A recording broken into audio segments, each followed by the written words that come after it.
Hey guys, tonight we journey back thousands of years to the banks of the Nile, to a civilization known for pyramids, pharaohs and gods that watched your every move. But behind the gold masks and grand temples lies a much harsher reality. Today we're asking, what would really happen if you lived just one day in ancient Egypt? Because let me tell you, the sun isn't the only thing that will roast you alive. So before you get comfortable, take a moment to like the video and subscribe, but only if you genuinely enjoy what I do here, and let me know in the comments where you're tuning in from and what time it is for you. It's always fascinating to see who's joining us from around the world. Now, dim the lights, maybe turn on a fan for that soft background hum, and let's ease into tonight's journey together. Welcome to ancient Egypt, land of pyramids, gods, and relentless ultraviolet violence. Before you even open your eyes, the sun is already blasting through your reed hut, like it's auditioning for the role of unforgiving sky god. There are no curtains, no shades, and certainly no air conditioning. Just the raw, unforgiving heat of the desert, baking everything, including you, by breakfast. You're lying on a straw mat with a linen sheet that's more suggestion than protection. The Nile breeze you were promised in all those travel documentaries? Yeah, it's gone. Probably died sometime around 2800 BC.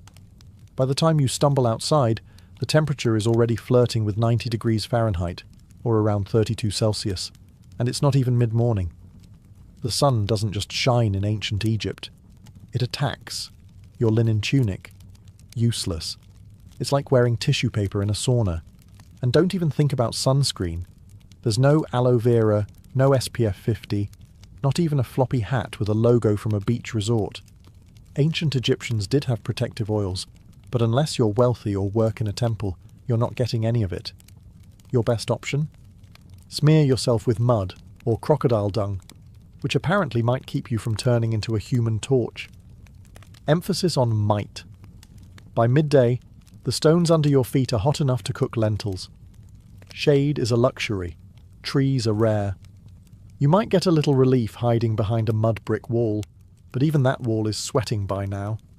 You, on the other hand, look like someone threw you into a clay oven and forgot to set a timer. And you better not complain. Ra, the sun god, is watching. And in ancient Egypt, the sun wasn't just weather, it was divine authority. The hotter the day, the more powerful Ra was feeling. So basically, if you're melting, it's a spiritual compliment. In short, surviving one day in ancient Egypt requires hydration, humility, and an ironclad tolerance for feeling like a roast chicken. And this is just the morning. You're finally out of bed, or rather, off your scratchy straw mat. And the good news is, the Nile is just a short walk away. The bad news? You can already smell it before you see it. Yes, the mighty Nile, the life-giver of ancient Egypt, revered as sacred, the reason civilization here even exists. But let's be honest, it also smells like a fish market had a bad breakup with a swamp. The banks are buzzing with flies, frogs, and things that probably shouldn't have legs but do. Still, this is where you bathe. Soap hasn't been invented yet, and even if it had, you couldn't afford it. Instead, you lather yourself in the freshest cleansing technology of the day, sand. That's right, exfoliation the Egyptian way. Just rub yourself down with coarse grains and call it skincare. It's like nature's sandpaper, but less effective. Washing clothes, also done in the Nile. And by washing, we mean pounding them against rocks, while praying that a crocodile doesn't mistake your laundry for a tasty midday snack. Oh, and just to make things more fun, let's not forget the occasional sewage runoff from upstream. Remember, people, livestock, and the occasional funeral boat all share this river. And yet, somehow, this is considered clean. You scrub, rinse, and emerge feeling slightly less sticky and only moderately more worried about leeches. If you're a city dweller in Memphis or Thebes, you might be lucky enough to use a public basin or cistern. But for everyone else, it's Nile or nothing, and don't expect privacy. This is a public bathing space, shared by families, neighbours, livestock, and the odd ibis pecking around your ankles like it pays rent.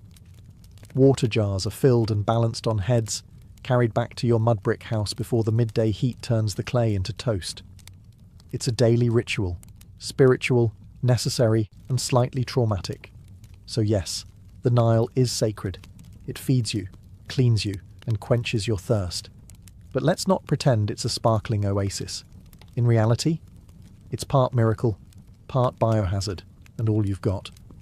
By now you've bathed in the crocodile-infested Nile, you've sandpapered yourself semi-clean, and your body feels like a baked fig. Time for breakfast, the most important and least glamorous meal of your ancient Egyptian day. Let's set expectations. There are no eggs Benedict, no fruit bowls, and absolutely no iced lattes. Breakfast in ancient Egypt is less of a culinary event and more of a tactical refueling operation. You sit on a low stool, if you have one, or just squat in the corner like everyone else. The centerpiece of your meal? Bread. Lots of it. Dense, coarse, and often as chewy as a leather sandal. It's made from emmer wheat or barley and baked in clay ovens that may or may not be shared by the local rats. And don't be surprised if there's sand in your slice. Not as a topping, just an uninvited ingredient from the grinding stones. A daily dose of minerals, you could say.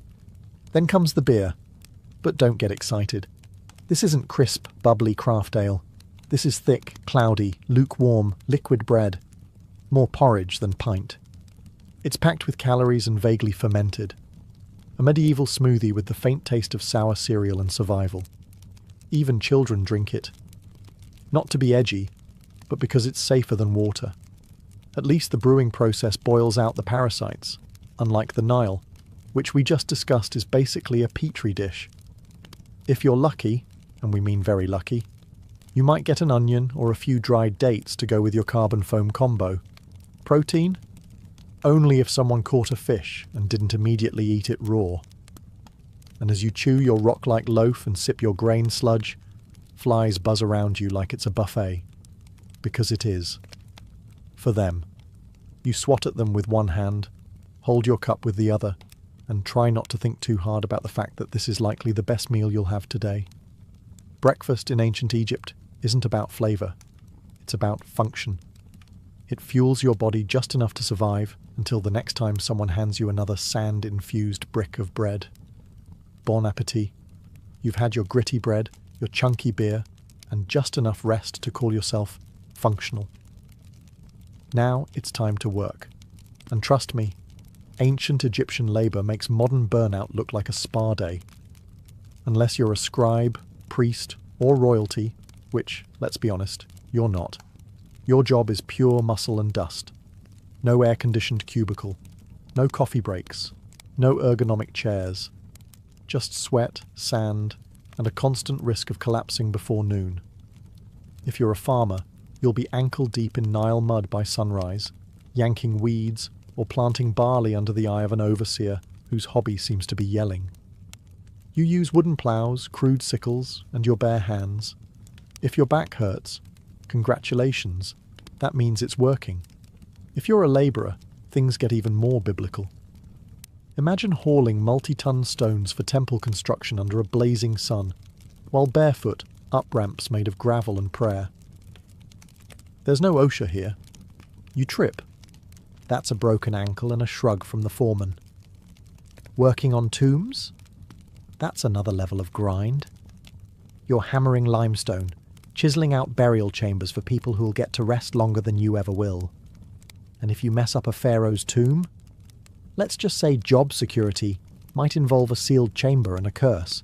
And if you're a woman, you're not off the hook. Domestic work is also physical labour. Grinding grain, hauling water, weaving linen, caring for kids, and still helping in the fields. Your break is when the baby naps. For 7 minutes. While you prepare dinner. You eat on the go. You wipe sweat with your tunic. You keep moving, because slowing down means falling behind. And falling behind means someone else gets your grain quota and you get the blame. There's no clocking out. The sun is your supervisor. When it finally sinks behind the horizon, you crawl home, half alive, dust-caked, and dreaming of softer sandals and a less aggressive sun god. Work in ancient Egypt isn't just hard, it's endless. It's a full-body commitment to survival, day after day, until your body gives out or your overseer decides you're not worth feeding. And that's not even the worst of it. After sweating your soul out in the fields or quarry, you might be tempted to grumble. Maybe something small. A little, "this job stinks," or "why am I doing this again?" Stop. Right there. Because in ancient Egypt, complaining isn't just frowned upon. It's potentially treason. Why? Because your boss isn't just a ruler. He's a literal god. The pharaoh isn't some guy who got elected or born into a lucky family. He's the human embodiment of Horus, son of Ra, chosen by the heavens to rule over Egypt and keep Ma'at, divine cosmic order, intact. In other words, if the river floods well this year, thank the pharaoh. If it doesn't, well, maybe you didn't pray hard enough. Questioning his authority isn't just rude, it's blasphemy. Speaking ill of him could land you a date with a whip, a set of shackles, or an early trip to the underworld with none of your favourite burial goods. You see his face everywhere, on statues, temple walls, coins, even bread moulds. His name is chanted in rituals. His image is painted larger than everyone else's in every mural. That's not artistic exaggeration. That's law. And don't expect to ever see him. If you're a commoner, the closest you'll get is watching a golden bark float by during a religious festival. Blink, and he's gone. Back to a palace you'll never enter, surrounded by officials, guards, scribes, and enough gold to finance a small civilization. Which, fun fact, he basically does. If you're lucky enough to work on a royal project, say, a tomb, a temple, or a statue the size of a mountain, you serve with divine joy. At least, that's what the state says. You say it too, because pretending you're honoured to carve stone for 14 hours a day is safer than the alternative. And don't even think about rebellion. Pharaohs crush uprisings faster than you can say, dynasty. Just ask the last village that tried to withhold taxes. Oh wait, you can't. It no longer exists. So yes, the pharaoh is divine. And you're just lucky to be allowed to sweat in his name. Now get back to work. If you thought surviving under the sun was hard, just wait until you realise that in ancient Egypt, sand is your roommate, co-worker, seasoning, and mortal enemy. It's everywhere. In your clothes, in your bed, in your food. There is no escaping it. You could be working, praying, sleeping, or minding your own business in the market. And suddenly, a gust of hot wind sweeps by and turns your face into a grainy exfoliation experiment you didn't ask for. Let's start with the clothes. You wear linen. It's light, breathable, and about as effective at keeping sand out as a screen door is at holding back soup. It slides down your tunic, clings to your skin, and somehow finds its way into places you didn't know had creases. Eating? Good luck. Every loaf of bread is basically a sand trap. Since flour was ground between stone slabs, little bits of grit made their way into the dough. Egyptians didn't just eat their wheat. They ate their millstones too. It's why ancient dental remains are often worn flat like river rocks. Imagine chewing your breakfast while also filing your molars. Daily. And if you thought your house was a sand-free zone, think again. Your mud brick home has gaps, crevices, and windows with no glass. Perfect portals for wind-blown sand. Your floors are covered. Your cooking pots are full. Your bed is basically a sandpit disguised as furniture. Shoes? Optional at best. Most Egyptians walked barefoot, meaning you're always one step away from turning your feet into battered leather sandals. If you do have footwear, it's usually a basic pair of sandals made from reeds. Fashionable? Perhaps. Protective? Not remotely. Then there are sandstorms. Egypt's version of a slap from the gods. Sudden, swirling, blinding. One moment you're talking to a friend, the next you're spitting dust and feeling like someone dumped an entire beach into your eye sockets. Visibility drops to zero, and everyone around you turns into vaguely coughing silhouettes. In short, sand is the roommate who never leaves, the spice in every meal, and the silent enemy of your eyes, lungs, and dignity. It's not just the backdrop of your life, it's part of your body now. And no, you can't wash it off. You already tried. In the Nile, which is probably full of more sand. In ancient Egypt, religion isn't just a weekend activity. It's the operating system for everything. Your job, your diet, your hygiene routine, your bedtime rituals, all dictated by gods who seem to have very specific opinions. First, understand this. The gods are everywhere. Your town has temples to a dozen different deities, each responsible for some vital function. There's Ra, who pilots the sun across the sky like it's a divine Uber. Thoth, the ibis-headed god of wisdom, is in charge of scribes and moon calendars. Sobek, part crocodile, part nightmare fuel, guards the Nile. And Bastet, the cat goddess, basically runs public relations. Forget personal freedom. Your daily routine revolves around pleasing them. Wake up, thank Ra, spill some beer, apologize to Hathor, stub your toe, curse quietly, or risk attracting a spirit with a grudge. Before meals, you offer a bit of food to the gods. Before bed, you pray that Set, god of chaos, doesn't toss your house into existential disarray overnight. Even funerals are multi-day affairs where the deceased must pass tests, avoid demons, and prove they were morally decent, or risk eternal erasure. Speaking of the afterlife, ancient Egyptians took it very seriously. You don't just die and move on. You must pass a judgment process involving your heart being weighed against a feather of truth.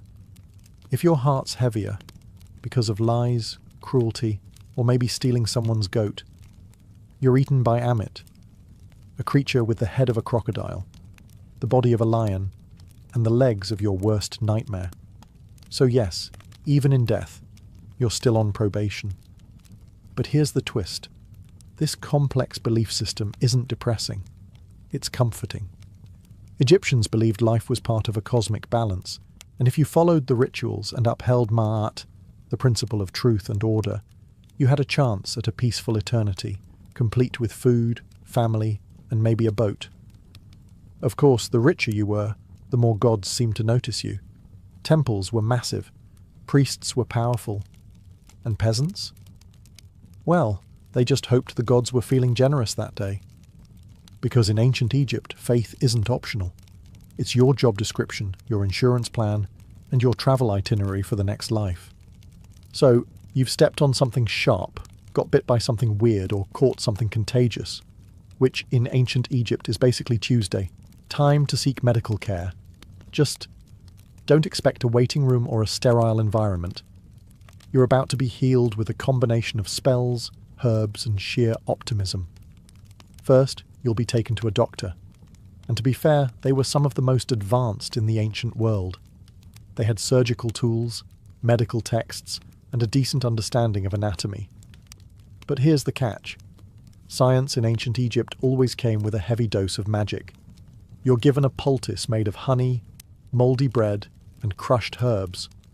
Honey actually is antibacterial, and mould has early penicillin properties. So it works? Sort of. But before applying it, the healer will chant a protective spell just to be safe, because you never know when your stomach cramps are actually the result of a spiteful ghost or an angry god. Have a headache? You might get a dose of crushed onions rubbed into your scalp while someone recites a hymn to Thoth. Got a cough? Let's smear cow dung mixed with dates on your chest and see what happens. Eye infection. Time for a paste of lizard blood, ochre, and beer, plus a prayer to Horus. Surgery? It did happen. Sometimes. Abscesses were drained, bones were set, and wounds were stitched with linen thread. But there's no anesthesia. Just a sharp knife and a friend to hold your shoulders down while you scream into a mud brick pillow. Dentistry? Not great. Remember all that sand in the bread? Your teeth are worn down by your 20s. If one gets infected, your options are 1. Live with it. 2. Die from it. Or 3. Have it pulled with something resembling pliers made by a blacksmith with low standards. And let's not forget the amulets. Whether you're giving birth, getting stitched up, or just sneezing too loud, A good doctor/priest will probably hang a charm around your neck, just in case the real issue is an invisible serpent spirit curled around your spleen. So yes, Egyptian medicine had its moments, but mostly, you'd better believe in the gods, because your band-aid is literally a prayer. Here's a plot twist most people don't expect. Ancient Egyptian women had more rights than many women in later civilizations. They could own property, run businesses, file for divorce, and even take a man to court. Sounds progressive, right?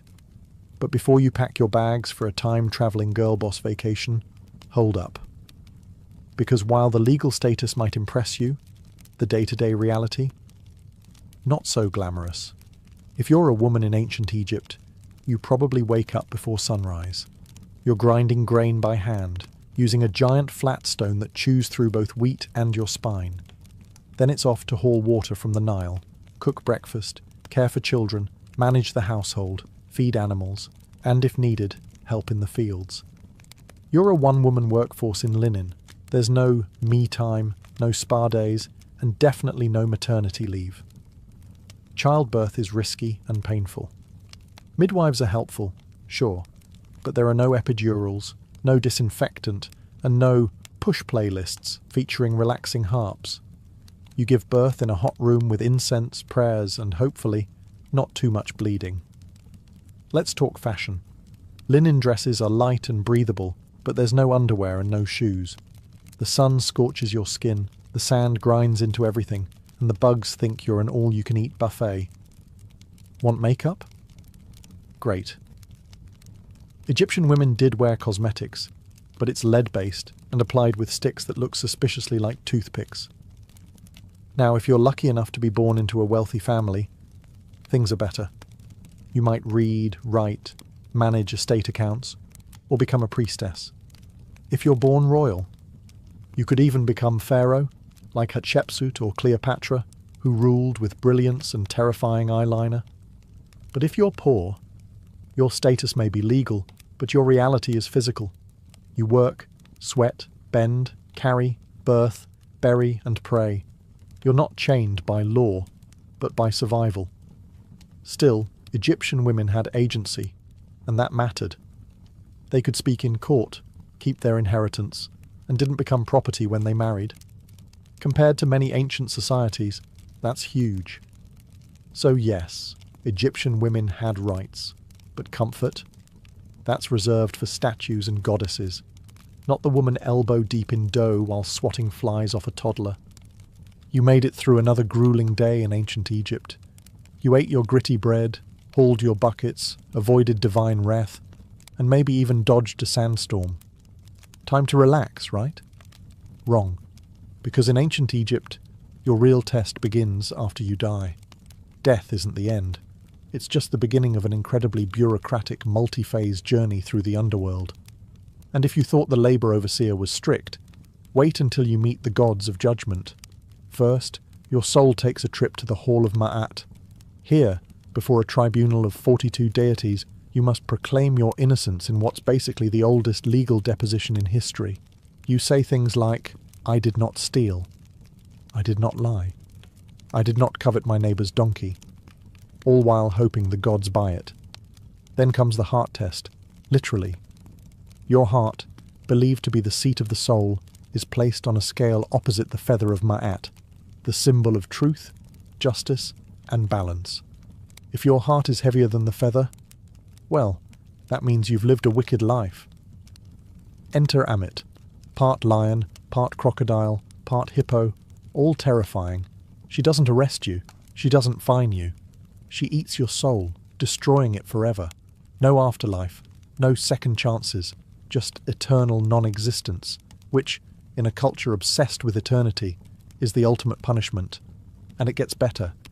You can doom yourself not just by actions, but by words. One wrong confession, one forgotten line during your judgment, and boom, spiritual obliteration. It's like an open book test where failure means getting devoured by a mythological death hybrid. If you do pass, congratulations. You get to enter the field of reeds, a peaceful, idealized version of Egypt where your soul lives forever. With boats, with crops, with family. and presumably with fewer sand fleas. But the stakes? Enormous. That's why Egyptians obsessed over tomb preparation, funeral rites, and magical texts like the Book of the Dead, a spiritual cheat sheet full of prayers, spells, and helpful tips like, don't insult the crocodile god. So yes, the afterlife might be beautiful, but only if you live your life very carefully. One curse word, one unpaid temple tax, and your next stop is lunch for Amit. Sleep tight. If there's one small mercy in ancient Egypt, it's this: linen. Blessed, breathable linen. Your entire wardrobe, and everyone else's, is made from this plant-based fabric. It's light, cool, and lets your skin breathe in the scorching heat. That's the good news. The bad news? That's pretty much where the comfort ends. Whether you're a farmer, builder, priest, or vendor, you're wearing the same outfit every day. For men, a short white kilt or loincloth. For women, a straight, sleeveless linen dress, sometimes held up by straps, sometimes not. If you're upper class, you might have pleats or beads or fancy patterns. If you're not, it's plain white or slightly greyish, depending on how long it's been since laundry day. Oh, and laundry day? You're hand-scrubbing your clothes in the Nile while hoping a hippo doesn't emerge mid-rinse. Underwear? Optional. Footwear? Also optional. Most people go barefoot. Sandals made from woven reeds or leather are reserved for special occasions or temple priests. So unless you're royalty, expect to spend your days with hot sand between your toes and possibly a sharp rock in your heel. Accessories? Absolutely. But mostly functional. Amulets for protection, necklaces to show status, and eye makeup made from powdered kohl, which wasn't just for fashion. It helped reduce glare from the sun and supposedly warded off infections. Yes, even eyeliner had a job in ancient Egypt. But no matter how well you dress, the bugs don't care. Flies, gnats, mosquitoes, they treat your airy outfit as an invitation. You're walking through the day swatting constantly, rubbing on perfumed oils, and praying that your linen doesn't stick to you like a wet curtain the moment the sun reaches full strength. And of course your outfit doesn't change with the seasons, because Egypt doesn't really have seasons, just hot and slightly less hot. So your linen ensemble is basically your year-round uniform, whether it's 110 degrees or a chilly 70-degree evening. So yes, Egyptian clothing was light, elegant, and far more comfortable than what Romans would wear later. But don't let the breezy outfits fool you, because no matter how floaty your tunic feels, your life is still heavy with labour, heat, sand, and bugs that refuse to respect your personal space. You've survived another blistering Egyptian day, hauling bricks, dodging sandstorms, and praying your linen doesn't disintegrate mid-task. But in ancient Egypt, survival is always temporary, because no matter how tough you are, you probably won't live past 35. Let's break it down.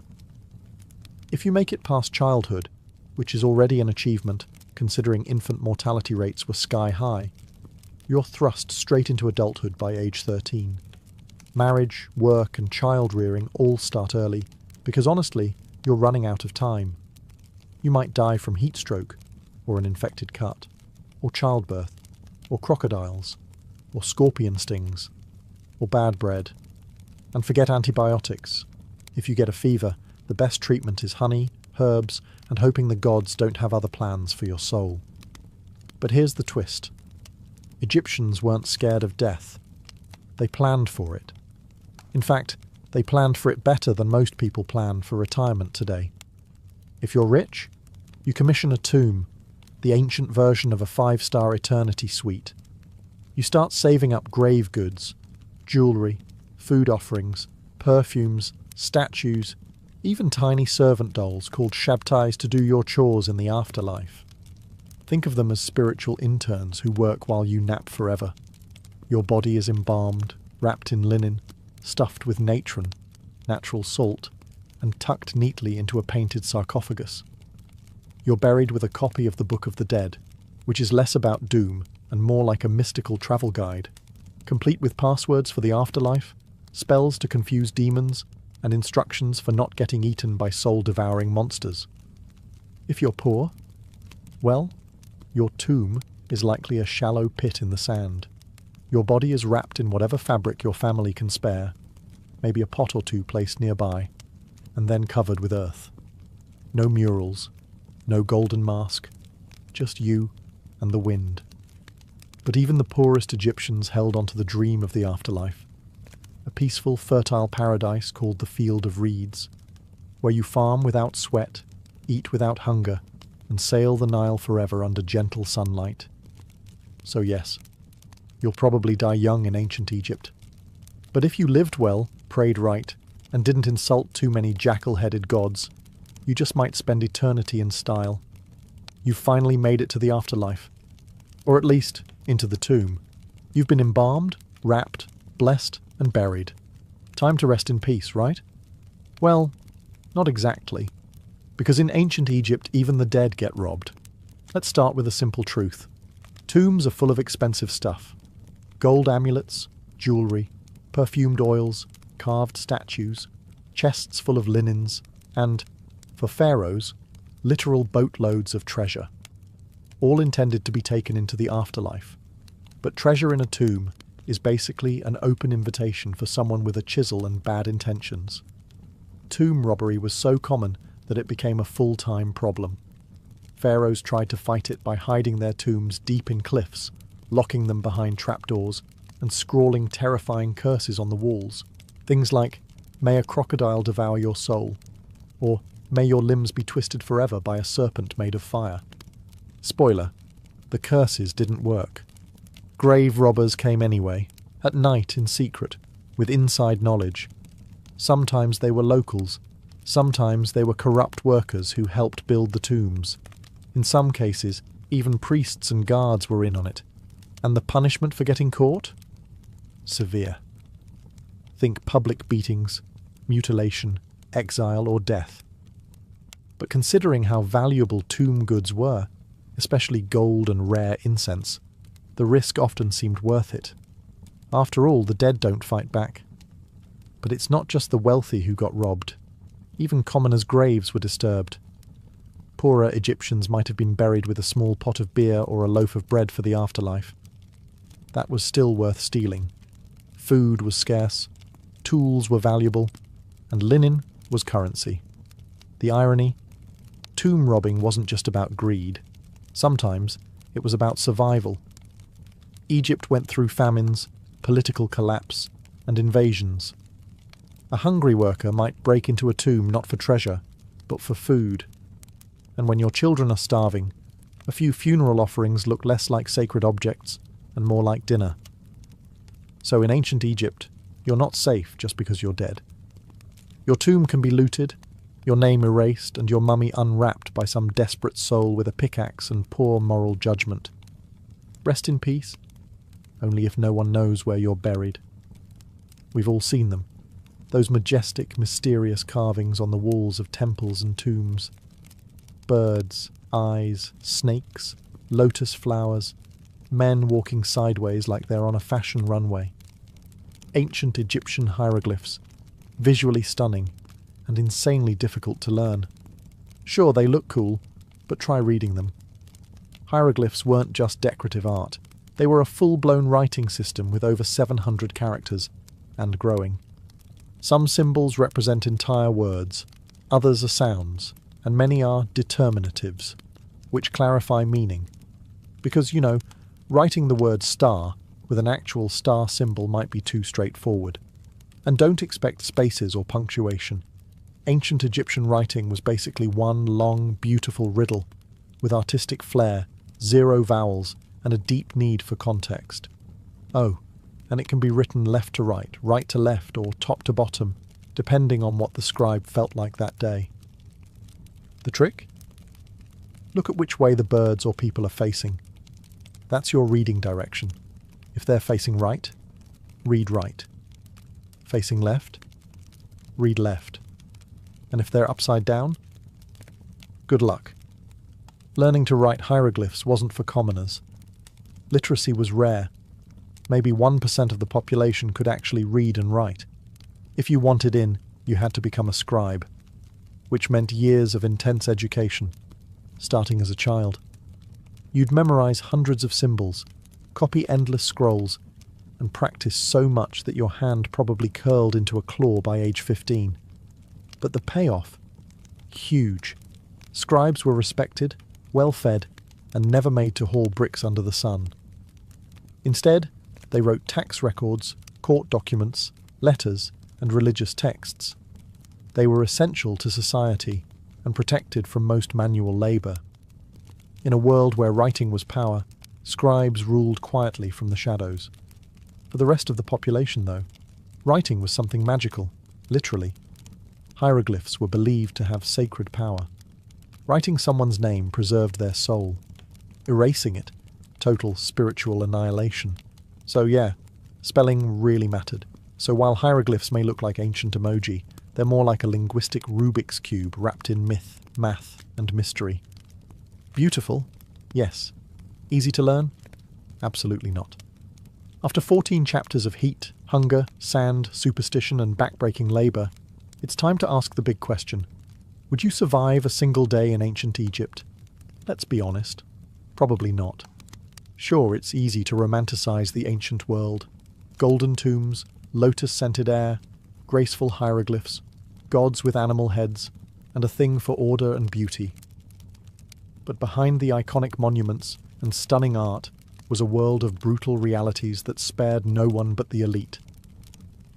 Your average Egyptian day started with a dirt floor, a cloud of flies, and the knowledge that if you didn't work, you didn't eat. You walked barefoot on blazing sand, hauled water, cooked over open fires, lived shoulder to shoulder with bugs, smoke, and livestock. You worried about disease, divine punishment, and whether a snake might slither into your sleeping mat. You had no toothpaste, no medicine, no retirement plan. And if you were lucky, maybe 2 changes of linen. You served a god king who could take your land with a decree, a climate that cooked your skin by noon, and a religion that required you to pass a literal divine test after death just to get into the good version of the afterlife.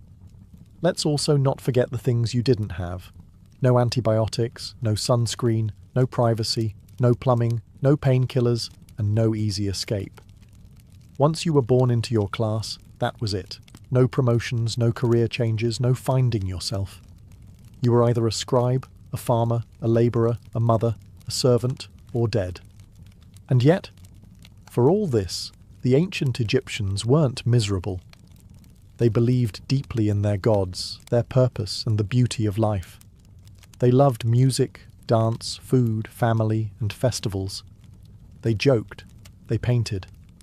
They imagined eternity with enough clarity to build stone monuments that still stand today.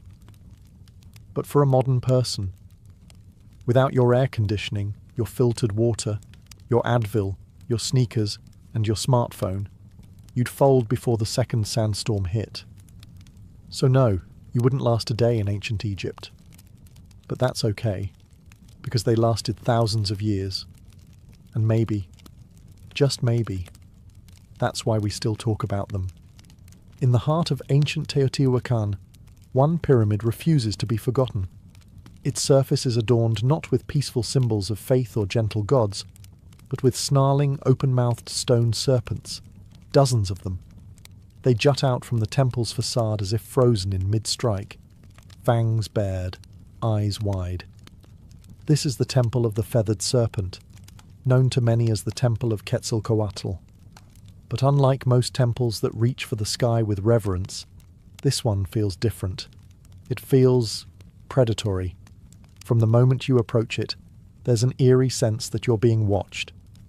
The stone serpent heads aren't mere decoration.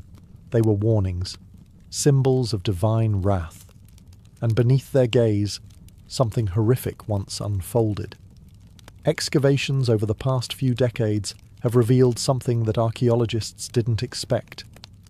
Hidden beneath the temple's base were not just ceremonial offerings, but something far more disturbing, human remains. And not a handful. Over 200 bodies, many of them decapitated, hands bound behind their backs. Young men, warriors perhaps, buried in groups, ritual sacrifices arranged with mathematical precision. Some were buried with obsidian knives at their sides, others with necklaces made of human teeth, or jewellery crafted from jawbones. They weren't simply thrown into the ground, they were deliberately placed in positions of symbolic significance. It's clear, this was no mass grave. It was a message, a divine transaction carved into stone and sealed with blood. But what kind of belief system justifies such horror? Who demanded so many lives be taken, at once? The Temple of the Feathered Serpent wasn't just a religious building. It was a theatre of power, a place where rulers fused cosmology, warfare, and fear to maintain control over a city of more than 100,000 souls. And this ritual bloodletting may have been the cost of keeping the cosmos in balance. As you stand before this temple today, gazing at those stone serpents, you're not just looking at art or architecture. You're looking into the eyes of a civilization that believed the gods needed blood, and that they had every right to deliver it. But who were these people? Who commanded such violence and vanished without a trace? The answer lies in the shadows of Teotihuacan. Before the mighty Aztec Empire, before the Maya carved their cosmic calendar into stone, there stood a city unlike any other in the ancient Americas, Teotihuacan. Its name, given by the later Aztecs, means the place where gods were born. And when you walk its immense avenue of the dead, flanked by pyramids that scrape the heavens, you start to understand why. At its height, around 100 to 250 CE, Teotihuacan was a sprawling metropolis of over 100,000 people, making it one of the largest cities in the world at the time, rivaling ancient Rome, Alexandria, and Chang'an in size and influence. It was a city meticulously planned. Wide boulevards, gridded streets, apartment compounds housing extended families, multi-story structures made from volcanic stone. And at the centre of it all, 3 massive pyramids. The Pyramid of the Moon, the Pyramid of the Sun, and the Temple of the Feathered Serpent. But here's what makes Teotihuacan different. No one knows who built it. Seriously. To this day, we don't know the name of the people who constructed this place. We don't even know what they called themselves. There are no written records, no kings' names carved into stone. Teotihuacan seems to have been a society ruled not by a single monarch, but perhaps by a council, a theocracy, or something altogether foreign to our understanding of ancient power. And despite this anonymity, their influence was colossal. Evidence of Teotihuacan's power has been found hundreds of miles away, from the Maya cities of Tikal and Copan to the distant Zapotec capital of Monte Alban. Obsidian blades, ceramic styles, murals, and even political meddling. In one case, Teotihuacan emissaries may have helped overthrow a local Maya king to install a ruler more favourable to their interests. But how did they maintain such a vast network? How did a city with no known writing system command such authority across Mesoamerica? The answer may lie in how they combined cosmic ideology with statecraft. Their temples were more than places of worship. They were tools of control, aligning perfectly with astronomical events, serving as theatres of ritual sacrifice, and reminding every citizen and every visitor that Teotihuacan was no ordinary city. It was the axis of the world, a sacred engine that kept time, fate, and blood flowing in sync. And at the heart of it all stood the Temple of the Feathered Serpent. To understand the temple, you must first understand the deity it was dedicated to, the Feathered Serpent. Known later by the Aztecs as Quetzalcoatl and to the Maya as Kukulkan, this figure is one of the most enigmatic gods in all of Mesoamerican mythology. But in Teotihuacan, centuries before the Aztecs rose to power, the Feathered Serpent was already a central, possibly supreme, divine force. But here's the paradox. What kind of god is both a serpent and a bird? Think about that. Serpents slither through the underworld. They shed their skin, symbolizing rebirth, duality, and death. Birds soar high in the sky, closer to the sun, representing freedom, divinity, and life-giving wind. To combine these two, earthbound and sky-dwelling, death and life, chaos and order, was to create something entirely cosmic, something terrifyingly powerful. The feathered serpent wasn't just a god, he was a bridge between worlds. On the facade of the temple, carved in deep relief, we see dozens of his images: goggle eyes, bared teeth, plumed headdresses. Some historians believe these represent the god himself. Others suggest they're warriors or priestly figures, adorned in divine regalia to signal their authority. Either way, they are everywhere. The temple is covered in these snake-bird hybrids, as if the structure itself breathes with divine presence. But the feathered serpent wasn't just a god of the heavens. He was intimately tied to sacrifice. Blood was the fuel that kept the cosmos in motion, and Quetzalcoatl, though later remembered as a gentle, civilizing deity, had a much darker role in Teotihuacan. He demanded offerings, and not just of maize or incense, but of life itself. In some myths, he descended into the underworld to retrieve the bones of the dead and create humankind. But to bring life from death, there had to be a trade. The gods sacrificed themselves for humanity, and humans, in return, were expected to do the same. The Temple of the Feathered Serpent wasn't just a monument to faith. It was a cosmic engine, designed to link the sky, the earth, and the underworld through ritual. Every stone, every serpent head, every buried victim fed into that system. Teotihuacan didn't just worship the feathered serpent, they embodied his logic, paradox, power, and blood. And the most disturbing truths were hidden beneath the surface. For centuries, the Temple of the Feathered Serpent stood silently, a weathered, imposing structure half swallowed by time. Locals whispered legends, scholars made guesses, but no one could have imagined what was buried beneath its layered stones until archaeologists broke through in the late 1980s and early 2000s. What they found wasn't just unexpected, it was unsettling. Hidden beneath the temple's foundations were a series of long-sealed chambers and pits, each filled with carefully arranged human remains. These weren't the messy results of war or disease. These were deliberate sacrifices, systematic, ritualistic, cold. The victims, numbering over 200, were young men, many between 15 and 25. Some wore necklaces made of human jawbones. Others had their hands tied behind their backs. A few were decapitated. Obsidian knives, sharp and black as night, were scattered nearby. The unmistakable tools of ritual slaughter. And this is where it gets darker. The arrangement of the bodies followed geometric and symbolic patterns. They weren't buried randomly. They were placed in quadrants, cardinal directions, possibly to mirror the cosmos. Even the number of bodies mattered. It wasn't just about death. It was about meaningful death. Offerings surrounded the victims: jaguar bones, serpents, exotic shells from the distant Gulf Coast, figurines, and obsidian blades that had never been used in battle. This wasn't punishment. It was a gift. These young men, most likely warriors, had been selected not to die in disgrace, but to die as part of something transcendent. To the Teotihuacanos, the very act of building a temple may have required human sacrifice. It was as if every stone had to be consecrated with blood, every layer raised only after an offering had been made. The deeper you dig, the more sacrifice you find.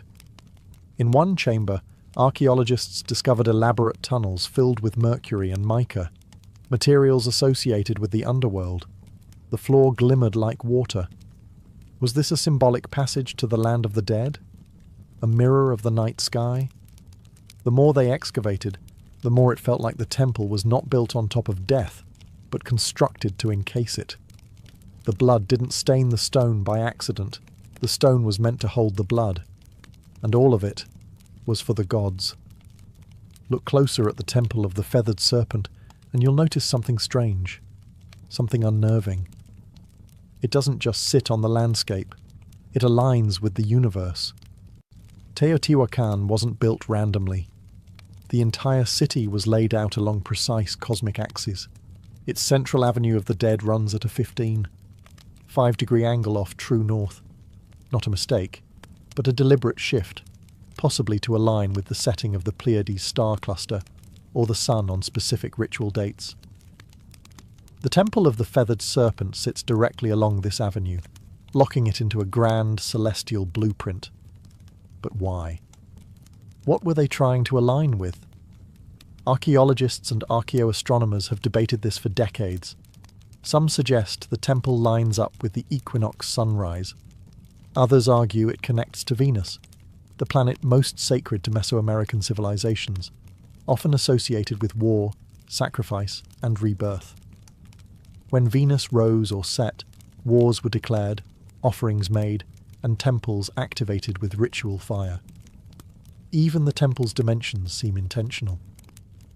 The repetition of the number 7, the number of visible planetary bodies, appears in its step platforms. There's symmetry, rhythm, and a stunning understanding of both earthly math and cosmic cycles. And beneath the surface, more clues. In 2003, archaeologists uncovered a tunnel beneath the temple. Not a crude passage, but a deliberately constructed subterranean world. The walls were once covered in powdered pyrite, a shimmering mineral that would have reflected light like starlight. Combined with mercury pools and mica-lined walls, the tunnel seemed designed to replicate the cosmos itself. To walk through it would be like travelling through the Milky Way, a symbolic journey to the underworld, or perhaps to rebirth. Was this temple not just a place of sacrifice, but a cosmic machine? A portal that aligned earth, sky, and the spirit realm? Some scholars believe Teotihuacano saw time as circular, not linear. Every ritual, every building, every sacrifice wasn't a one-time event. It was part of an eternal cycle. Death leading to renewal, sacrifice fueling rebirth. The temple's alignments may have helped predict celestial movements, coordinate harvests, and more importantly, time when to offer blood. The Temple of the Feathered Serpent wasn't just looking at the stars. It was trying to speak to them. The Temple of the Feathered Serpent wasn't just a spiritual beacon, it was a political weapon. Its very design was meant to overwhelm, to intimidate, to remind every viewer, local or foreign, who held the reins of power in Teotihuacan. Imagine standing in its shadow 1,800 years ago. You, a visitor from a smaller city-state, would arrive at the Avenue of the Dead, already awestruck by the sheer scale of Teotihuacan. But when you reached the Temple of the Feathered Serpent, you'd freeze. The serpent heads stare at you, their fangs bared. Jaguar symbols growl from the stone. The plaza ahead once held massive gatherings, not just for celebration, but for public ritual. You might even witness a sacrifice. The ruling elite of Teotihuacan understood something crucial. Fear is power, and nothing stirs fear like divine wrath. By orchestrating ritual executions in broad daylight, surrounded by cosmic symbols and death imagery, they sent a clear message. The gods are with us, and we are not afraid to feed them. But this wasn't chaos. This was theatre. Priests in feathered headdresses and obsidian masks would chant, dance, and spill blood, turning cosmic myth into political performance. It wasn't just about pleasing the gods. It was about reminding everyone watching that the city's rulers had direct access to the divine. They alone could open the heavens or summon rain, protect the people, or destroy their enemies. Even the architecture helped reinforce this propaganda. From the temple's upper tiers, leaders could look down upon the plaza. They controlled not just the narrative, but the very physical space in which it unfolded. The people looked up, at the gods, at the rulers, at the sacrifices, and knew their place. And for outsiders, Teotihuacan didn't need to conquer with swords. It conquered with symbols. Visiting dignitaries would carry home tales of awe and terror. They would speak of the feathered serpents, the endless avenues, the blood rituals that lit the sky red. In a world where gods ruled through fear, Teotihuacan positioned itself as their chosen mouthpiece, and the Temple of the Feathered Serpent was the loudest voice of all. At its peak, Teotihuacan was the heartbeat of Mesoamerica, a city of fire and stone, of gods and blood, a city that seemed destined to last forever. But around the year 550 CE, something changed. Something broke, and the silence that followed was as chilling as the temple's stone serpent heads. The fall of Teotihuacan was not loud and glorious. It was gradual, then sudden. Signs of strain began appearing decades earlier, signs that the cosmic engine was faltering. Evidence points to a long period of drought, crop failure, and social unrest.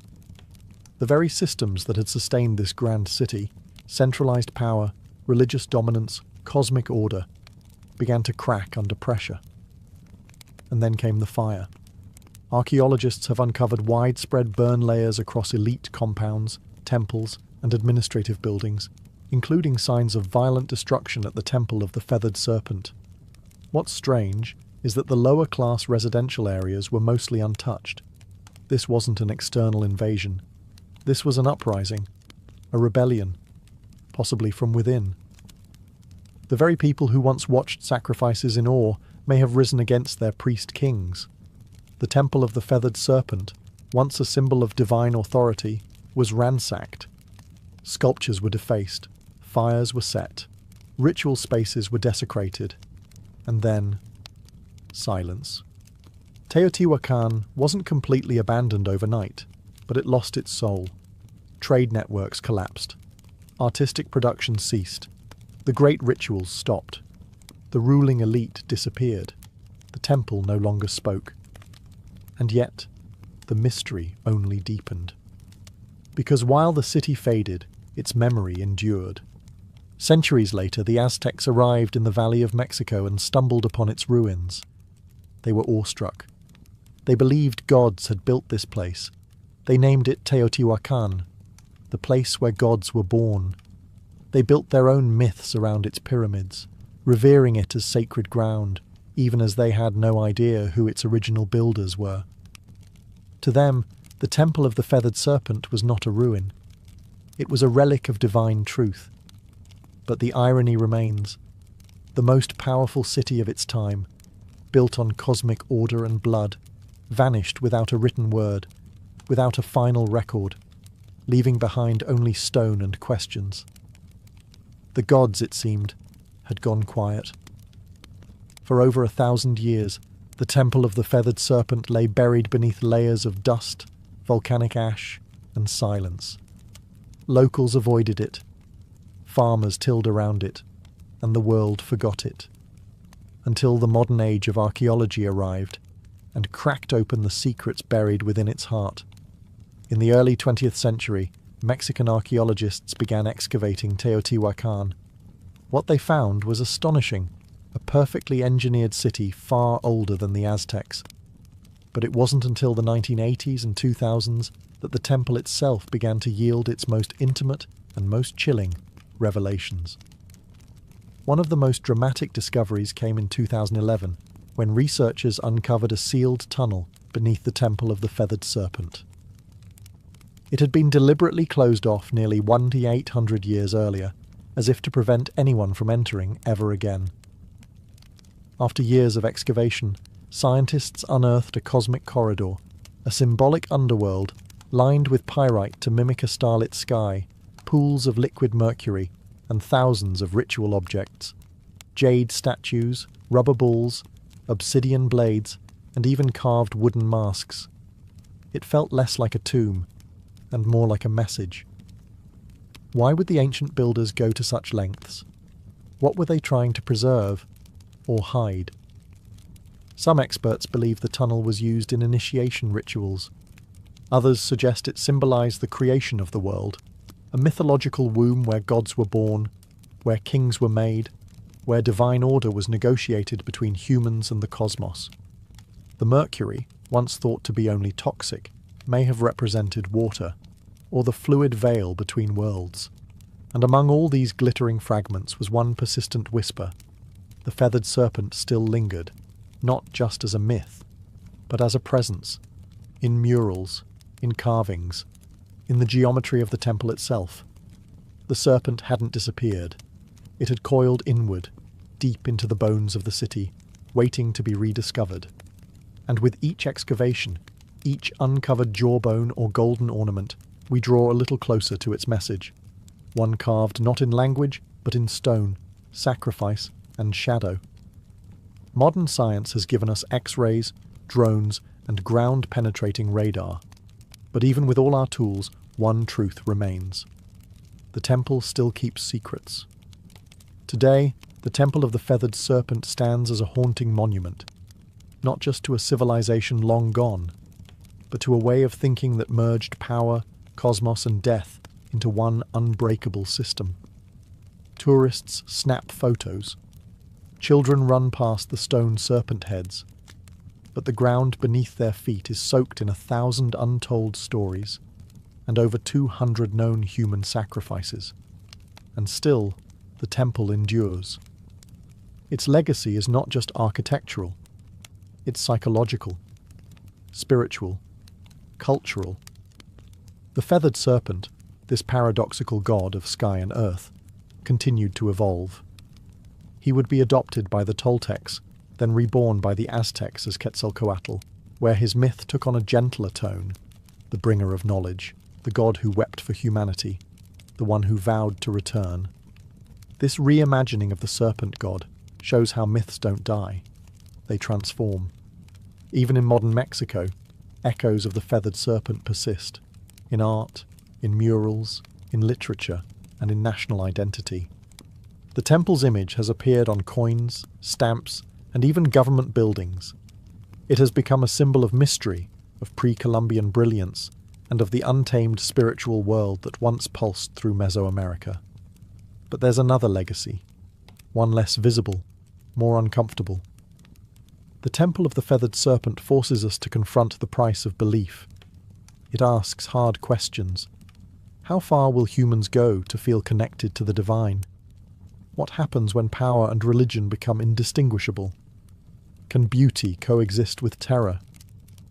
In many ways, the temple isn't just a historical site. It's a mirror, a reflection of us, our fascination with life after death, our hunger for meaning, our capacity to build monuments of staggering beauty and to stain them with blood. The temple teaches us that greatness comes with shadows, that civilizations can soar to impossible heights while burying their secrets beneath the stones. And maybe that's why we keep returning, not just to visit, but to understand. Because deep down, we know the serpent is still watching, not to strike, but to remind. Reminders of what we once were, and what we still might be. Before we spoke in words, we spoke in rhythm. Tens of thousands of years ago, long before the invention of writing, even before the birth of language itself, early humans began to create something that could only be described as sound with intention. Not speech, not melody, but rhythm. A hand slapping hollow bark, a stick tapping a stone, a foot stomping earth in time. Somewhere in that ancient repetition, something magical emerged, the first drumbeat. It wasn't called music, it wasn't called anything, but it felt like something, like communication, like movement, like emotion taking form. Anthropologists have uncovered evidence of primitive percussion instruments dating back over 30,000 years. These were likely made from natural materials, tree trunks, hollowed-out gourds, stretched animal hides. Nothing fancy, nothing preserved. But these rudimentary drums were not toys or idle distractions. They served real purposes, to warn, to summon, to connect. Imagine a tribe scattered across a dense forest. One beat from a distant drum, and others knew danger is coming. Or a celebration has begun, or the gods are listening. The earliest drums weren't just tools, they were extensions of the human body. A heartbeat externalized, a pulse that could be felt across a valley. Drumming wasn't something you watched or listened to. It was something you participated in together, around fires, under stars, in caves where echoes made the air itself vibrate. These ancient rhythms became a language of emotion, joy, grief, warning, hope, all expressed not in syllables or symbols, but in patterned sound. Before the first flutes were carved, before string instruments were dreamed of, the drum was already alive, anchoring us in time, giving shape to ritual, and uniting individuals into tribes. In that way, the drum became humanity's first instrument, and perhaps its first form of collective identity. No matter where on earth people lived, they created something to strike, something to beat, something to mark the moment. Because even when we had no words, we had rhythm. And that rhythm was everything. In the cradle of early human civilization, drums were not just instruments. They were sacred voices. Every tribe, every culture, every corner of the earth developed its own rhythm. But the purpose was nearly universal, to commune with the unseen. In Africa, where some of the world's earliest drums emerged, rhythm was deeply intertwined with life, death, and ancestry. The djembe, carved from a single tree and wrapped in goatskin, was believed to contain three spirits: that of the tree it was carved from, the animal whose skin gave it voice, and the craftsman who brought it to life. Played in circles, the djembe didn't just accompany rituals, it was the ritual. Then there were the talking drums, capable of mimicking human speech through pitch and tone. In West Africa, these drums carried messages across miles, relaying news, warnings, births, and deaths from one village to the next. Long before the telephone, humans were already drumming their messages through the landscape. Across the oceans, Native American tribes treated the drum as a living entity. It was the heartbeat of Mother Earth, played in ceremonies to honor ancestors, summon healing, or guide the souls of the dead. The large powwow drum, played by a circle of drummers, was both a musical and spiritual engine, a communal pulse that aligned humans with nature and spirit. In Australia, the Aboriginal people used clapsticks and percussive stomps in the sacred Dreamtime, a mythic era of creation. In the Arctic, Inuit shamans struck frame drums to enter trance states, seeking visions or communicating with spirits during long, dark winters. These weren't performances. These were acts of survival, healing, storytelling, and connection. To drum was to remember. To drum was to belong. And always, it was communal. Drums brought people together into sacred circles, synchronizing hearts and intentions. No sheet music, no stage, just bodies moving, hands striking, souls stirring, all unified by rhythm. It didn't matter where on earth you stood. If you heard a drum in the distance, you knew. Something sacred was happening. Something that words alone could never express. From sacred circles to bloody battlefields, the drum has always spoken. Sometimes with comfort, and sometimes with command. As human societies evolved into kingdoms and empires, drums transformed into tools of domination, instruments of order, and weapons of fear. The earliest armies didn't have radios or megaphones. They had drums. In ancient China, massive drums called bo were struck to coordinate troops across vast terrains.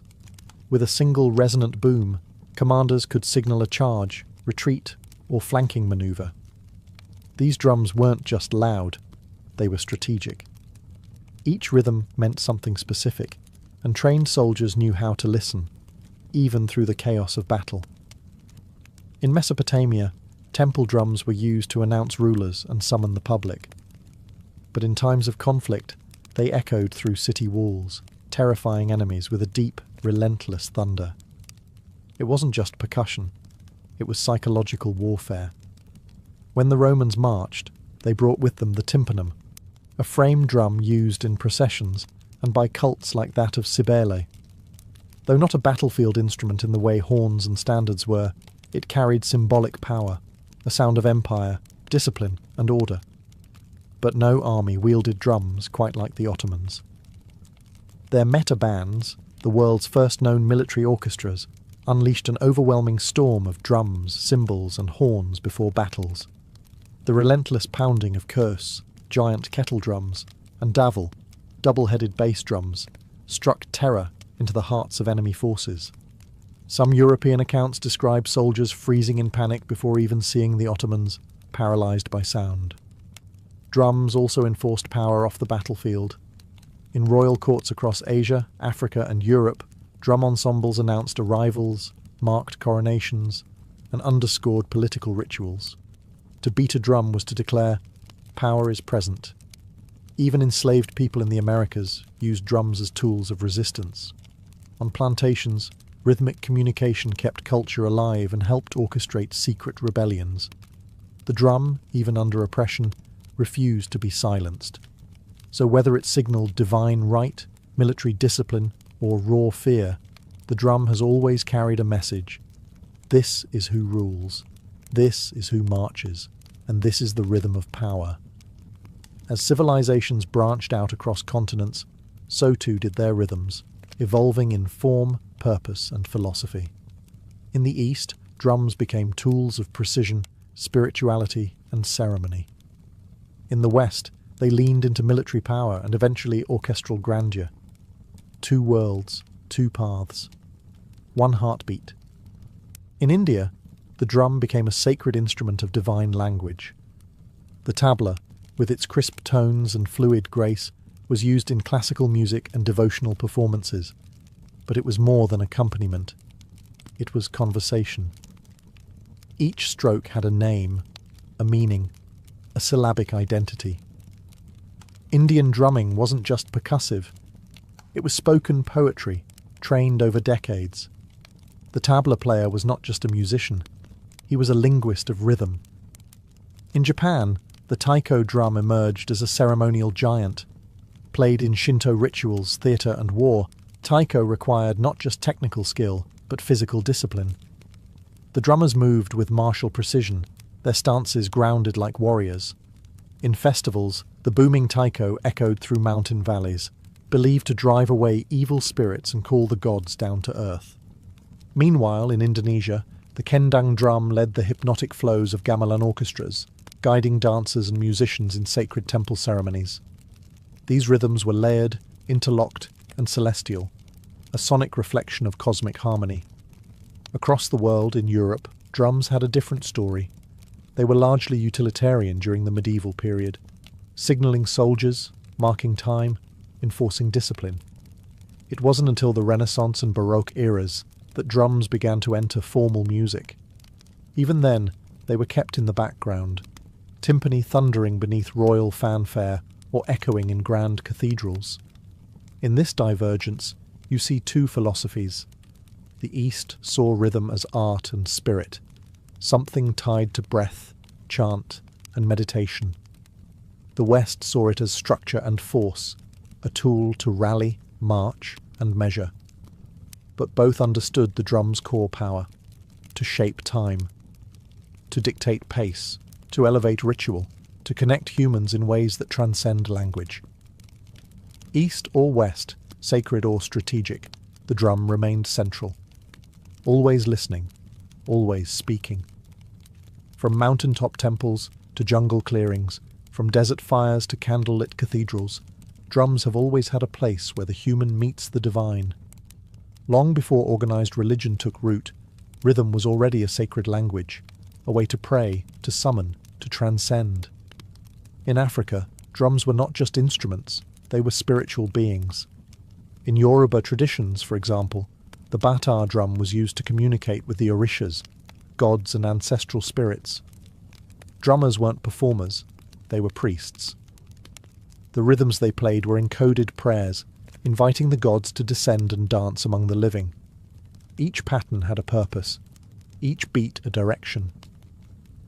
In Hinduism, the drum appears even in the hands of gods. The deity Shiva, in his form as Nataraja, dances the cosmic dance of creation and destruction with a small hourglass-shaped drum in hand, the Damaru. Its beat represents the pulse of the universe itself. From silence to sound, from void to form, the drum is a divine heartbeat. In Buddhism, The ritual frame drum is used in monastic chants and meditation ceremonies. Its slow, soft strikes guide breath and awareness, acting like a metronome for the soul. It's not loud. It's not aggressive.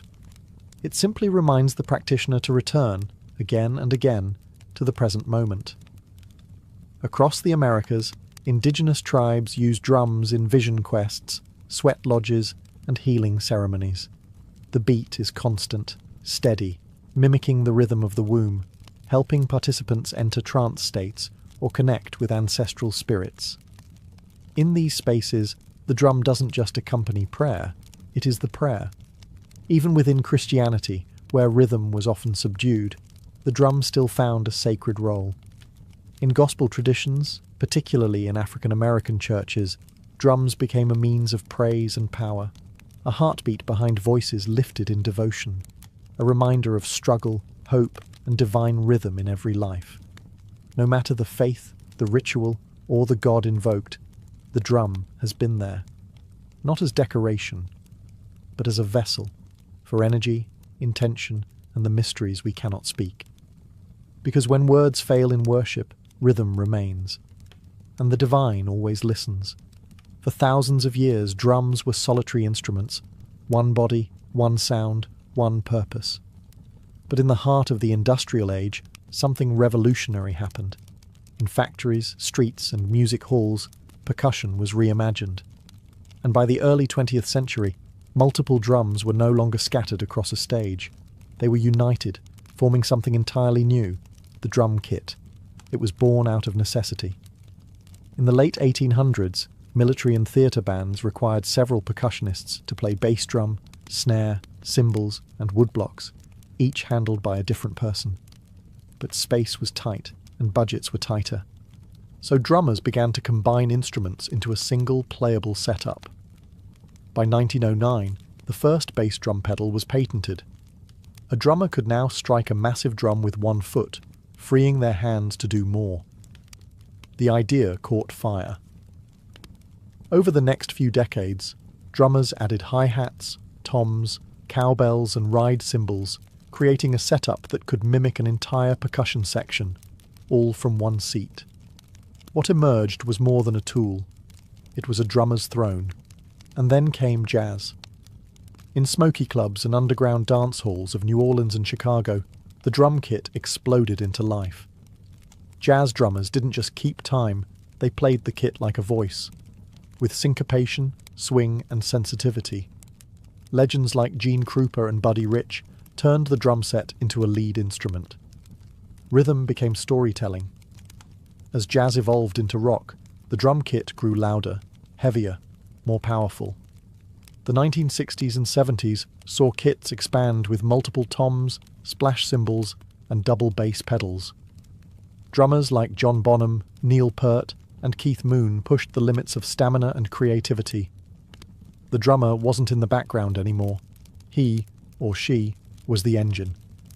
Today, the drum kit is a global staple, from gospel churches to EDM stages, from punk garages to world tours. And even as digital kits and drum machines rise, the physicality of a live drum kit, the sticks, the skins, the sweat, remains irreplaceable. It's a symbol of modern rhythm, a fusion of centuries, where tradition meets innovation, and where one drummer can speak with 10 voices at once. The world beats in thousands of dialects, and so do its drums. From continent to continent, culture to culture, the drum has taken countless forms, each carrying a distinct identity, sound, and purpose. These aren't just instruments. They're cultural signatures, crafted from local materials, shaped by local hands, and steeped in the rhythms of everyday life. In West Africa, the djembe remains a heartbeat of community gatherings. It speaks in sharp slaps and deep bass tones, designed for storytelling and spontaneous conversation. Next to it, the dundun provides the foundational pulse, a rhythmic anchor around which others can dance. In Africa, a drum ensemble isn't just music. It's a conversation between spirits, ancestors, and the living. In the Middle East, the darbuka, a goblet-shaped drum made from clay or metal, delivers crisp, fast-paced rhythms essential to belly dancing and classical Arabic music. Its voice is sharp and articulate, demanding precision from its player and movement from its listeners. Across the Caribbean and Latin America, drums tell a different story, one born from resilience and fusion. The conga, bongo, and timbales reflect the blend of African, indigenous, and Spanish influences. In Cuba, the sacred bata drums are used in Santeria rituals, each drum speaking a divine language tied to the orishas. In Brazil, the thunder of surdo and cuica drive samba parades through the streets, infusing joy into protest, prayer, and carnival. In India, the mridangam and tabla dominate South and North Indian classical music, respectively. These drums are so precise, they are tuned to pitch, blurring the line between rhythm and melody. Each finger movement matters, each stroke carries centuries of tradition. Then there's the frame drum, one of the oldest in human history, appearing in everything from Persian daf to Irish bodhran, from shamanic tools to folk ensembles. Played with fingertips, mallets, or brushes, it's proof that even simplicity can be sacred. What unites them all? Purpose. Whether guiding dance, healing, ritual, or revolution, each drum reflects the soul of its people. Their rhythms carry geography, history, and identity. The global drum family isn't just diverse, it's universal, because no matter where you go, the earth still echoes with rhythm. As the 20th century drew to a close, the sound of drums began to change, not in rhythm, but in texture. The physical gave way to the programmable. The sweaty palms, the wooden sticks, the calloused fingertips, all began to share space with circuits, pads, and software. The age of digital drums had arrived. It began in the 1970s with primitive drum machines. Early devices like the Rhythmicon and Roland CR78 that used analog circuits to simulate basic beats. At first, they sounded robotic, even awkward. But musicians saw something else: consistency, control, and endless possibility. Then came a revolution. In 1980, Roland released the TR-808, a drum machine so iconic its deep booming kick and crisp snare would go on to define entire genres. Hip-hop, techno, electro, and trap were all born in part from its synthetic pulse. It was no longer about mimicking acoustic drums, it was about creating new sounds entirely. As digital audio progressed, so did the tools. Electronic drum kits like the Roland Fee drums allowed drummers to play naturally while triggering thousands of sampled or synthesized tones. Artists could now rehearse silently, record without microphones, and switch drum kits with the press of a button. And with computers came digital audio workstations, DAWs, like Ableton, FL Studio, and Logic. Now, anyone with a laptop could build complex rhythms, layering kicks, snares, hi-hats, and sub-bass into vast sonic architectures. Finger drumming on MIDI pads became an art form of its own. Some feared this shift meant the death of traditional drumming, a replacement of human feel with cold precision. But that didn't happen. Instead, hybridity emerged. Acoustic drummers began integrating triggers and samples into their kits. Producers started layering human-played drums with machine beats. The organic and the synthetic found a groove together. Digital drums didn't erase the past. They reimagined it. And today, we live in a world where a single person in a bedroom can build rhythms once requiring entire orchestras, where ancient grooves from Africa, Asia, and the Americas can be sampled, twisted, and given new life in neon-lit dance floors. The tools have changed, but the purpose remains the same: to move bodies, to shape time, to make silence speak.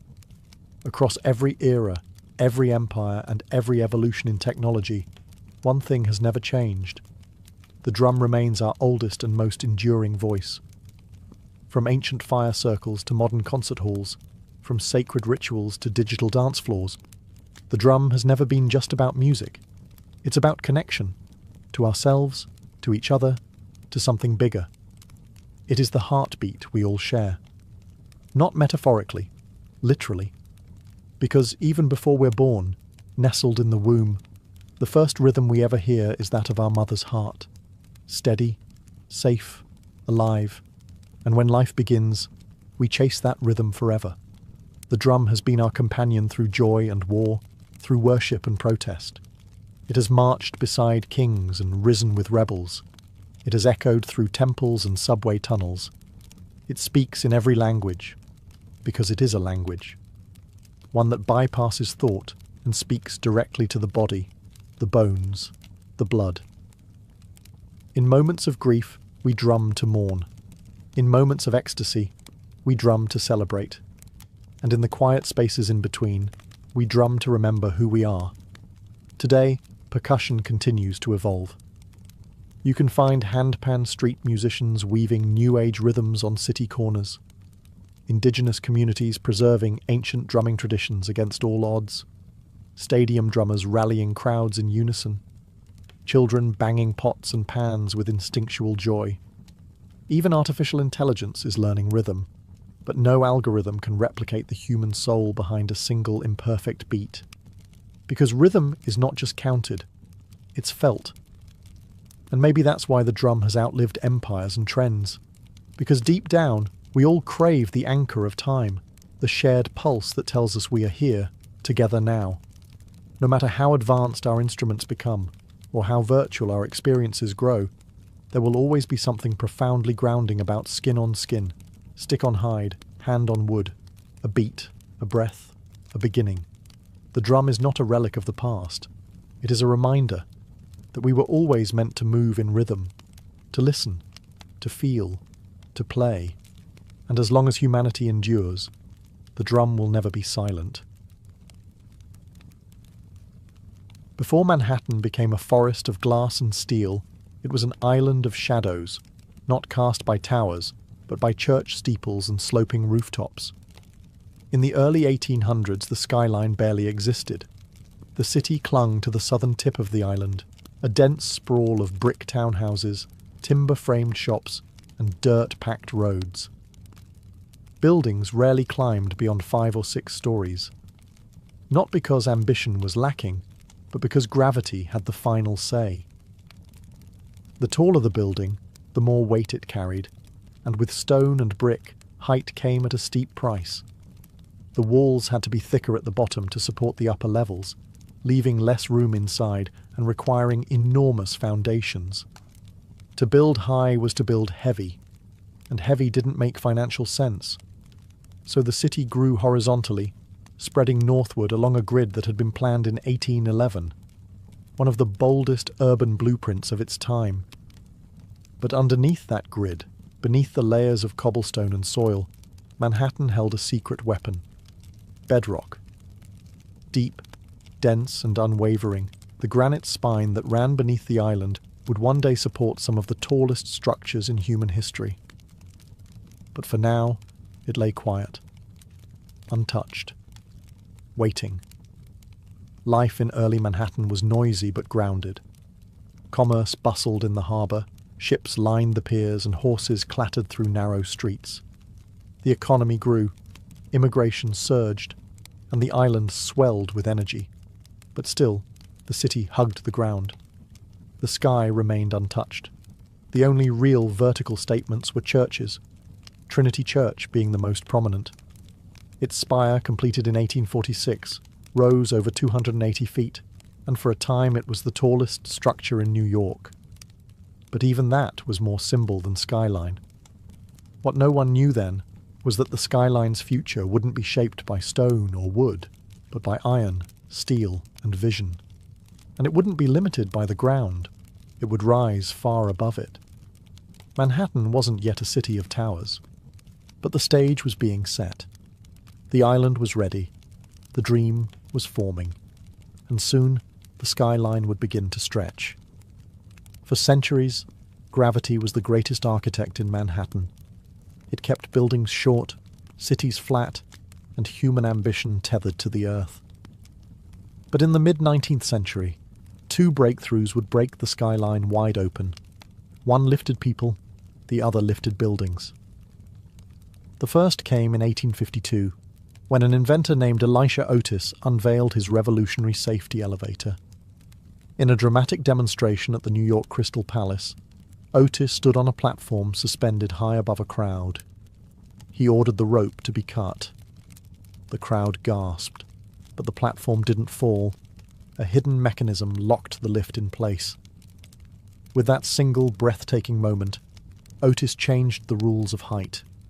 Until then, the top floors of buildings were the cheapest. No one wanted to climb stairs. But once elevators became safe and practical, those upper floors became premium space, offering light, air, and status.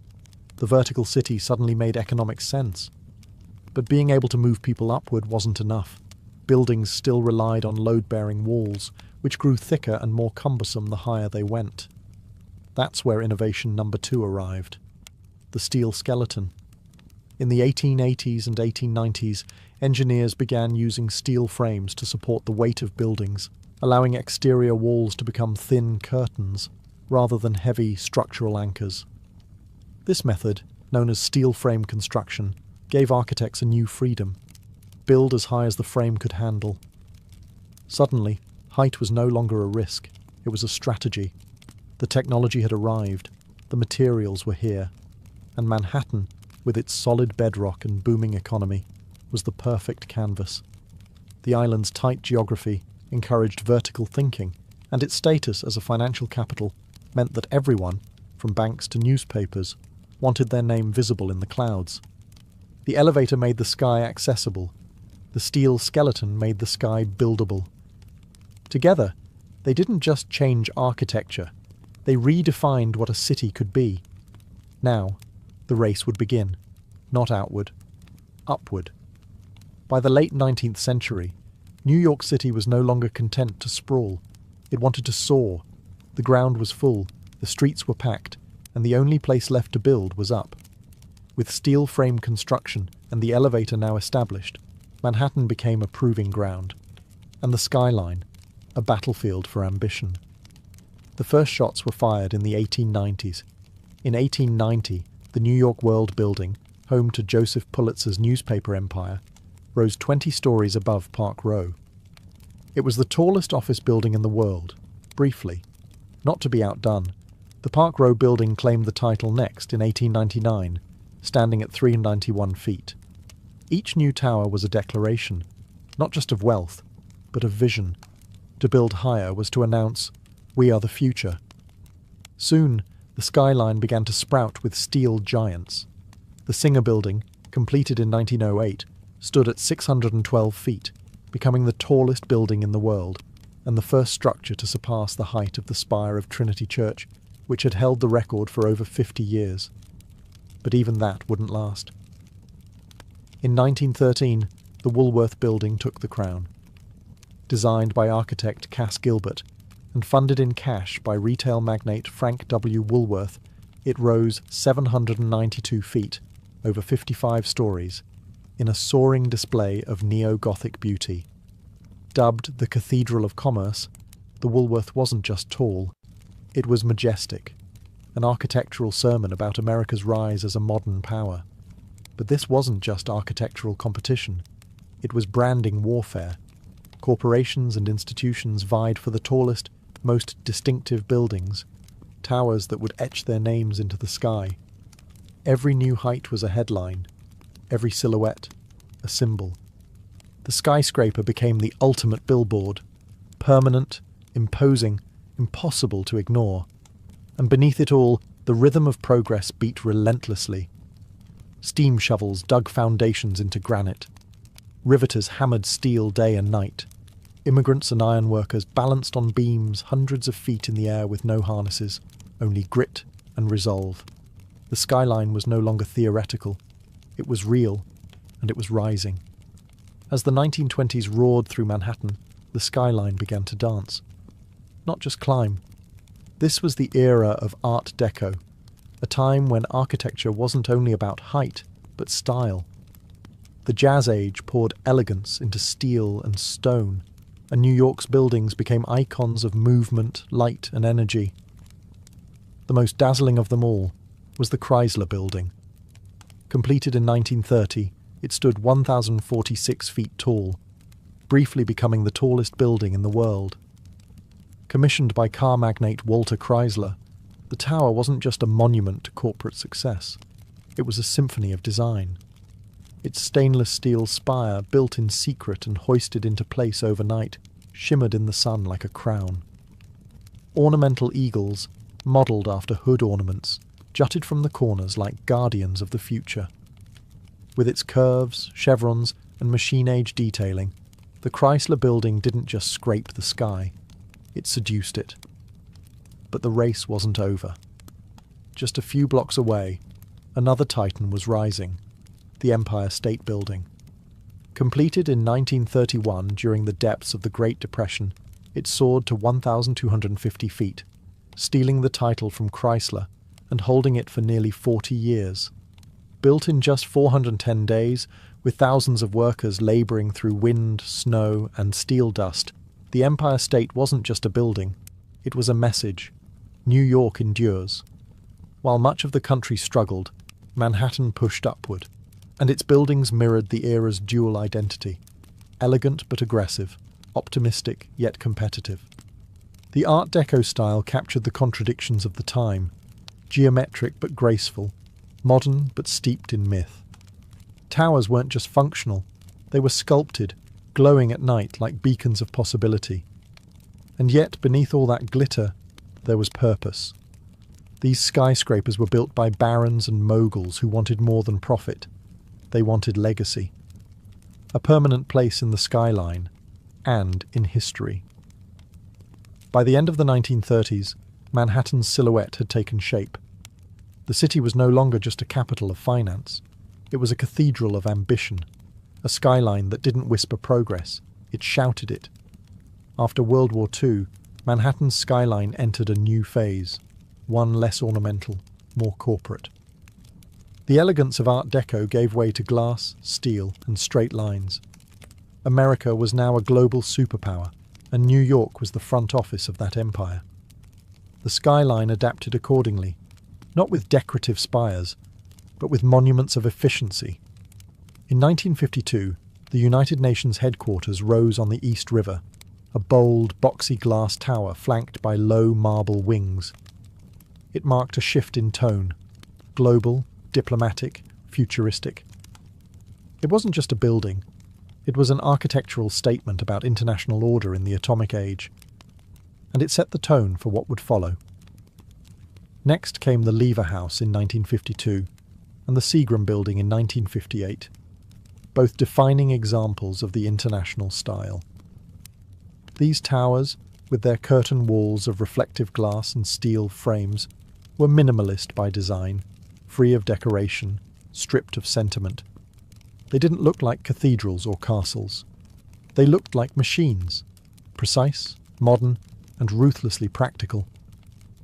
The Seagram Building, designed by Ludwig Mies van der Rohe, was especially influential.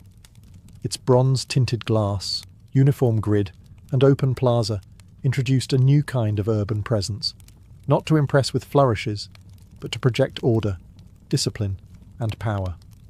This was corporate architecture at its peak, cold, beautiful, and authoritative. As businesses boomed, so did the skyline. Midtown became the hub for America's major corporations, banks, media companies, law firms. These new skyscrapers didn't compete for beauty. They competed for square footage, for location, and for presence on the horizon. Gone were the soaring spires and gargoyles. In their place stood mirrored monoliths, anonymous giants that reflected not just the clouds, but the ambitions of Wall Street. And yet, in their silence and simplicity, these towers spoke volumes. They told the story of a country obsessed with growth, precision, and modernity. They defined the corporate era, shaping the look and feel of cities across the globe. But even amid all this glass and steel, one thing remained true. The skyline was still a symbol. Only now it whispered power, rather than shouted beauty. By the late 1960s, New York was already a vertical masterpiece, but it still had room to dream bigger. That dream took shape at the southern tip of Manhattan, where a pair of identical towers would soon alter the skyline forever. They were bold, controversial, and unlike anything the world had ever seen. They were the twin towers of the World Trade Center. Conceived as a hub for global commerce, the World Trade Center project was overseen by the Port Authority of New York and New Jersey. Architect Minoru Yamasaki designed the buildings with a radical minimalist approach. Vertical lines, aluminum cladding, no setbacks. Each tower would rise over 1,160 feet, dwarfing every building before them. The ambition wasn't just architectural, it was ideological, a statement of global connectivity, a new temple for capitalism. Construction began in 1966. To make room, an entire neighborhood, Radio Row, was raised. The foundations required a revolutionary technique known as the slurry wall, allowing engineers to build deep into the soft riverbed while holding back the Hudson. It was one of the most challenging engineering feats of its time. When completed in 1973, the Twin Towers weren't universally loved. Some critics called them sterile or boxy. Others mourned the loss of the ornate towers of the past. But to many, the towers were pure presence, bold, confident, and commanding. They didn't dance with the sky like the Chrysler. They didn't taper like the Empire State. They stood firm. Twin pillars of certainty and scale. More than just buildings, the World Trade Center became an international symbol of business, of unity, of American might. People came from around the world to visit the observation decks, to dine at windows on the world, or simply to stare up in awe from the plaza below. For nearly 3 decades, the Twin Towers dominated Lower Manhattan. They anchored the skyline, giving it symmetry and gravitas. And while other cities built taller structures, none carried the iconic weight of those 2 towers rising side by side. The skyline had changed once again. This time, not with ornament or artistry, but with monumental ambition. On the morning of September 11th, 2001, the Manhattan skyline changed forever, not by cranes or construction, but by violence and smoke. In less than 2 hours, the Twin Towers of the World Trade Center collapsed into dust, fire, and twisted steel. Thousands of lives were lost, and the 2 pillars that had once defined Lower Manhattan were gone. The attack wasn't just an assault on people or buildings. It was an assault on symbols, on what those towers stood for: commerce, modernity, freedom, ambition. For decades, the Twin Towers had defined the southern end of the island. Their clean, monolithic forms had become visual shorthand for New York itself. Now, that skyline was fractured. In the days and weeks that followed, Lower Manhattan became a wound, open, smouldering, raw. Where once there had been height and light, there was only absence.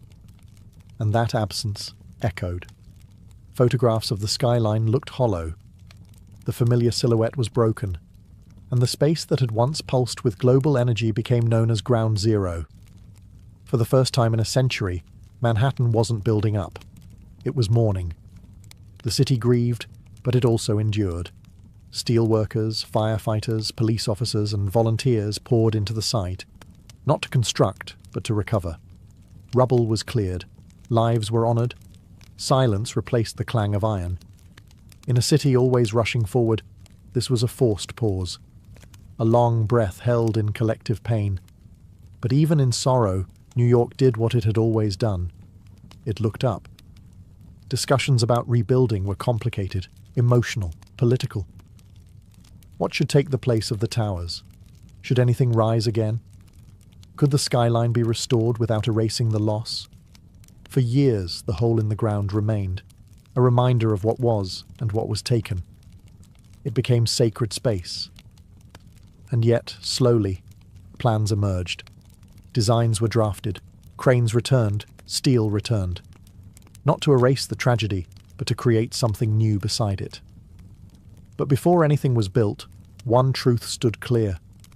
The skyline was no longer just a symbol of power or ambition. It had become a memorial, a silhouette shaped by both triumph and tragedy. And the story wasn't over. In the aftermath of devastation, a city known for speed, ambition, and movement paused. Not to surrender, but to reimagine. Rebuilding the Manhattan skyline after 9/11 wasn't just a matter of architecture, it was a matter of identity. What would rise in place of the Twin Towers? Could anything? The answers came slowly. In 2003, a design by architect Daniel Libeskind was selected for the new World Trade Center site. It wasn't just about height, it was about healing, memory, and renewal. The plan would blend commercial space with public memorials, parks, transportation, and light. It wasn't a return to what had been. It was a statement of what could be. At the heart of it all stood a new tower. One World Trade Center, originally called the Freedom Tower. Rising from the northwest corner of Ground Zero, it would become the tallest building in the Western Hemisphere at 1,776 feet, a number chosen to echo the year of America's independence. But this wasn't just about patriotism. It was about defiance, about reaching up, again, despite loss. Construction began in 2006, and in 2014, One World Trade Center opened its doors. Clad in shimmering glass and standing like a crystal obelisk, it didn't try to imitate the past. It offered something new, reflection, both literal and symbolic. The building changes with the sky, glowing, darkening, disappearing, depending on the light. It is presence without arrogance. Beside it, the 9/11 Memorial opened in 2011. Two deep voids where the original towers once stood, each with a continuous waterfall and the names of the fallen etched into bronze. It's not just part of the skyline, it's part of the city's soul. The new skyline took years to take shape. Other towers rose, 3 WTC, 4 WTC, and 7 WTC, each one sleek, modern, and purposeful. Together, they represent not just a city rebuilt, but a city transformed. New York didn't just replace what was lost, it evolved. It honoured the past while building for the future. And in doing so, it reminded the world of something deeply American and deeply human. You can knock a city down, but you can't keep it from rising. Today, the Manhattan skyline is more than a collection of buildings. It is a living symbol of ambition, of resilience, of the American dream itself. No other silhouette in the world carries so much weight. It's etched into pop culture, history, and memory. You can draw it with 5 lines, and people will recognize it instantly. It tells a story of bold engineers and fearless ironworkers, of architects who imagined spires that pierced clouds, and of immigrants who crossed oceans to help build them. It speaks of risk, reward, and reinvention, the constant churn of New York itself. It has never been finished, and it never will be. The skyline is alive, always changing. In recent years, it's stretched even higher, but not in Lower Manhattan. This time, the vertical race moved uptown. Along Billionaires Row, super slender residential towers like 432 Park Avenue, Central Park Tower, and 111 West 57th Street now rise like needles above Midtown. These skyscrapers are feats of engineering, pencil-thin, wind-tested, and made for the ultra-wealthy. Critics call them sky-piercing expressions of inequality. Others see them as marvels of modern ambition. Meanwhile, in Hudson Yards, an entirely new neighbourhood has appeared, with gleaming glass towers, public art, and corporate headquarters rising where rail yards once sprawled. The skyline now stretches farther west, evolving with the city's changing needs and ambitions. But even as it grows, the skyline holds its past tightly. The Empire State Building still glows at night, the Chrysler still gleams at sunrise, and One World Trade Center stands solemn and proud. The skyline remembers what came before, even as it reaches for what's next. More than any monument or statue, it is the skyline that defines New York, not just in form, but in meaning. It is a place where humanity dared to build upward, again and again, through booms, busts, wars, and wounds. A city of millions, reflected in steel and glass. It doesn't just mark where the city ends, it marks where dreams begin. Because in Manhattan, the sky has never been the limit, it's just the next floor.